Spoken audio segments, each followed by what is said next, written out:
Greetings and salutations, guys. I'm here with my review of The Life of Chuck. This is the latest film from Mike Flanagan, a filmmaker I am a huge fan of. I guess also a TV creator I'm a huge fan of, because between his motion pictures and between all the series he did for Netflix, I just think the guy in a pretty short amount of time has just given us so much great work.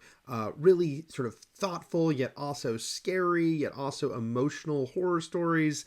That, one after the other, I think just really land and have great characters, great set pieces.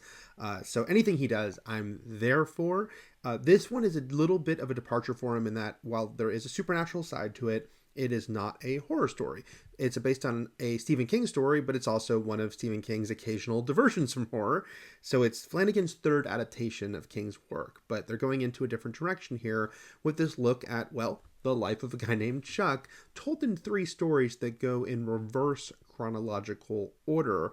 I liked this movie, but if you sense hesitation in my voice, it's that I only liked it, and I think I really wanted to love it because of the pedigree, because of the people involved. While I hadn't read the Stephen King short story it's based on, I'm a big fan of King's work. I've read most of his stuff. In fact, I've read the other things that Flanagan had adapted of his. And again, Flanagan, super fan. This is well done. This is sweet, and this is touching. I just felt there was a little extra something that didn't quite connect with me by the end of the film. The reverse chronological thing is interesting because the first story is one where it's the trippiest and the one where we're kind of trying to figure out what the hell is going on the most. It focuses on Chiwetel Ejiofor has a guy named Marty, and Karen Gillan has his ex-wife Felicia, living in a small town during the middle of basically the end of the world, the slow apocalyptic world that they live in, where every day things are getting worse and worse, and very dire things are happening. And we're seeing how they have to kind of try to go on with their day-to-day life while looking at the news and thinking, how does they possibly do that?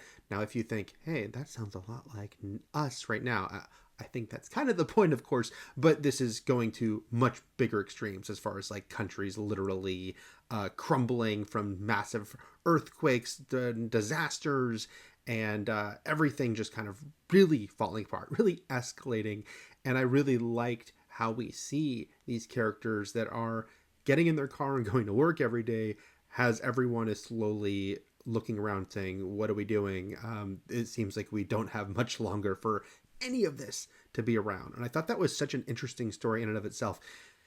Almost hurt me with the rest of the movie because it was so fascinating to me that I kind of wanted to see an entire movie about these characters and what's happening with them and their lives as they are trying to figure out what to do in this situation. But we do get these little tidbits of Chuck, and who is Chuck, and why are there billboards around for Chuck congratulating Chuck? Chuck seems to be some sort of important figure to people, and our main characters in this first story don't understand why that is. We pretty quickly get the explanation, and it's not treated as some big twist, some huge, oh my god, this changes everything reveal. It's treated as okay, here's what's going on. Here's why this is all happening. But after that, it's funny that the next 2 stories, I mean, I liked them, but I did feel this feels like a short story, which it was. This was not a Stephen King novel. And so even though it's probably been expanded out for the feature film, there's something that still feels kind of like a little bit loose about it. Like that, that doesn't quite have as strong of a through line as I'd like it to have. I say through line, understanding it's doing interesting things narratively and going in reverse order.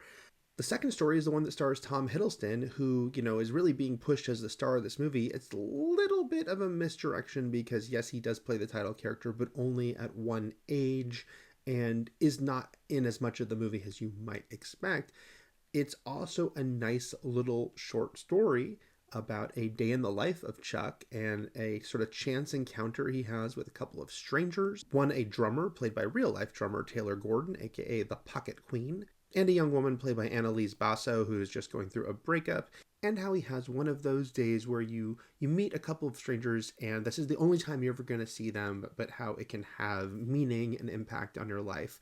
And I think it's also a sweet story. And there is some really cute stuff in that. It's funny, this movie is very earnest in a way that I think some people will reject. Some people will probably push back on it being, oh, this is trying too hard as far as, what it's going for. It's trying too hard to be sweet and at some points whimsical.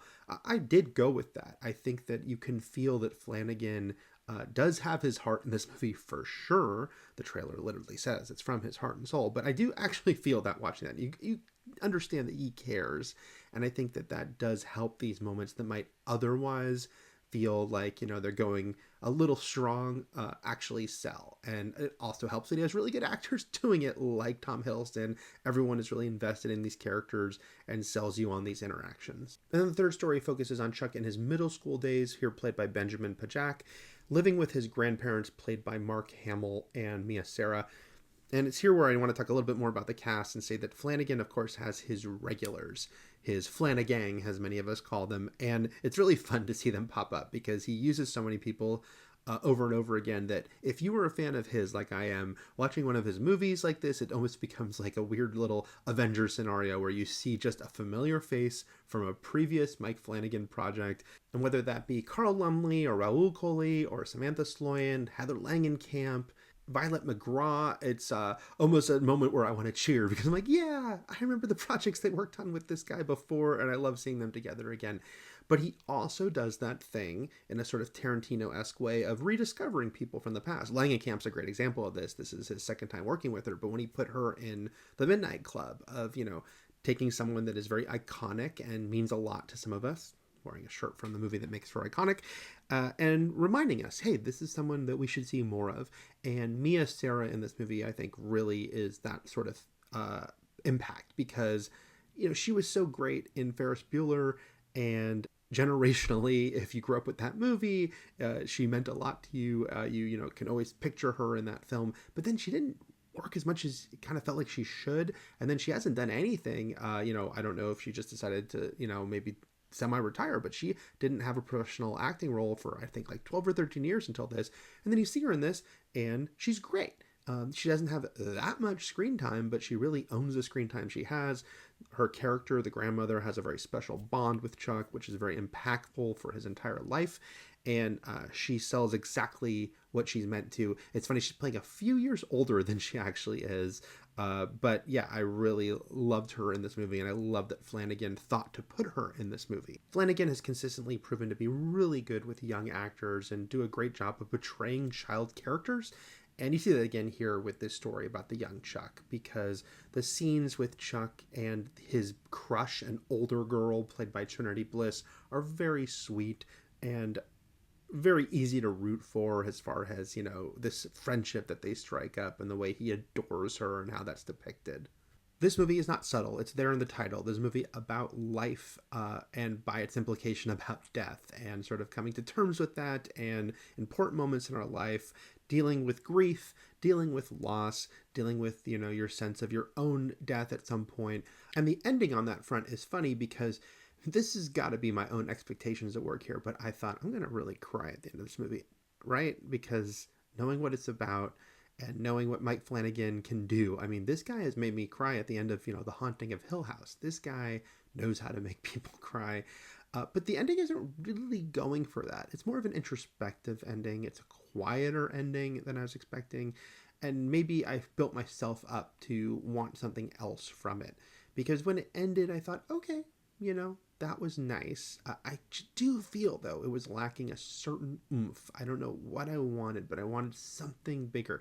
Maybe because this movie does wear its heart on its sleeve, I thought it should have gone for it more at the end, as far as having that sort of big emotional scene. I understand the strength in doing something more quiet, too, and I do think that's admirable. But it did have me leave the theater thinking, okay, that was a sweet movie, but not, I think, one of Flanagan's very best. I mean, he's so accomplished when you look at what he's done as far as, taking something like Doctor Sleep, where he is, has to do sort of a magic trick and make a sequel to King's novel, The Shining, but also a sequel to the movie, The Shining, which not only did King not like, but has a different ending, weave it all together and make it work, and he does it spectacularly. This guy made a prequel to Ouija, which sucked, and it was so good. So yeah, there's a lot of reasons why he really has become a standout filmmaker to me. And so Life of Chuck, it's not one that I think is one of his very best, but that's okay because he makes things so consistently, and most of them are such top tier. I am curious to read the short story now, even though, yeah, watching the movie, I felt this is a short story. So those are my thoughts on Life of Chuck, which is a nice, sweet, warm-hearted movie, if not the most impactful movie of that sort. But anything Flanagan wants to do, I'm there for, and I'm really glad he got to make this movie, which meant a lot to him, and I'm there for whatever he does next. If you can like and you can subscribe, that'd be great, and I'll be back next time. Thanks a lot, guys.